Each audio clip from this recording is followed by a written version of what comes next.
Tupac Shakur, Billy Pac, malkia wa hip hop, aliyetikisa dunia. Majina kamili: Tupac Amaru Shakur, alizaliwa kama Lassane Parish Crooks. Tarehe ya kuzaliwa: 16 Juni 1971, mahali East Harlem, New York City, Marekani. Tarehe ya kifo: 13 Septemba 1996, mahali Las Vegas, Nevada, Marekani. Akiwa na umri wa miaka 25, msikilizaji wangu, ni kusihi kutazama mkasa huu mpaka mwisho, kwani kuna vitu vingi sana vya kukushangaza kuhusu Billy Pac. Maisha ya awali: Tupac alizaliwa katika familia ya wanaharakati. Mama yake, Afeni Shakur, alikuwa mwanachama wa kundi la Black Panther, kundi la haki za weusi. Alimlea Tupac katika mazingira ya hali ngumu, lakini alimfunza kuwa na ufahamu wa kijamii, kisiasa na kiutamaduni tangu akiwa mdogo. Alihamia Baltimore ambako alihudhuria shule ya sanaa, Baltimore School for the Arts, akionyesha kipaji kikubwa katika uigizaji, mashairi na muziki.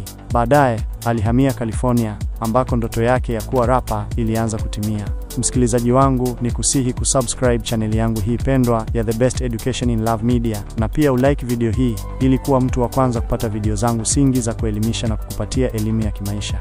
Kipaji chake kikatili: Tupac alijulikana kwa mashairi yenye ujumbe mzito, ukosoaji wa mfumo wa kijamii, ubaguzi wa rangi, umaskini na maisha ya mitaani. Alijipatia umaarufu mkubwa kupitia nyimbo kama mstari wa Brenda's got a baby, keep your head up, dear mama, changes, hit 'em up, California love, pamoja na Dr. Dre. Alijulikana kwa kuimba ukweli mchungu wa maisha ya watu wa tabaka la chini. Muziki wake ulikuwa sauti ya mitaa, aliwapigania waliopasuka ndoto zao, waliotengwa na waliokosa matumaini. Masaibu na mizozo: licha ya kipaji chake, maisha ya Tupac yaligubikwa na migogoro, kesi na uhasama mkubwa kati ya pande mbili za muziki wa hip hop Marekani, East Coast versus West Coast. Tupac aliingia gerezani kwa kesi ya unyanyasaji wa kingono mnamo 1995, lakini aliachiwa kwa dhamana kwa msaada wa Suge Knight wa Death Row Records. Kuanzia hapo, alizidi kuwa mkali na nyimbo zake zikawa kali zaidi, zikiwalenga maadui zake wa muziki. Kifo chake cha kusikitisha: mnamo Septemba 7, 1996, akiwa Las Vegas baada ya pambano la ngumi la Mike Tyson, Tupac alipigwa risasi na watu wasiojulikana alipokuwa ndani ya gari pamoja na Suge Knight. Alijeruhiwa vibaya na alifariki baada ya siku 6 akiwa hospitalini. Mpaka leo, kifo chake bado kina utata mkubwa. Hakuna aliyewahi kutiwa hatiani. Wengine wanaamini aliuawa kwa sababu za kisiasa, wengine wanasema ni matokeo ya mzozo wa East na West Coast, na baadhi bado wanaamini Tupac hajafa. Urithi: Tupac aliacha alama isiyofutika kwenye muziki wa hip hop, sanaa na harakati za kijamii.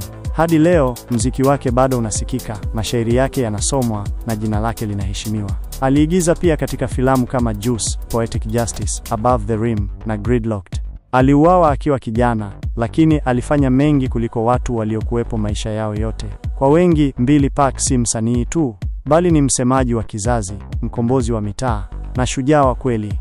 Kauli maarufu za Billy Pac: I'm not saying I'm gonna change the world, but I guarantee that I will spark the brain that will change the world. Sisema nitabadilisha dunia, lakini nina hakika nitawasha akili itakayobadilisha dunia. Msikilizaji wangu, ni kusihi kusubscribe channel yangu hii pendwa ili leo kuwa mwanafamilia wangu, na pia uwe mtu wa kwanza kupata video zangu za kufundisha na kuelimisha.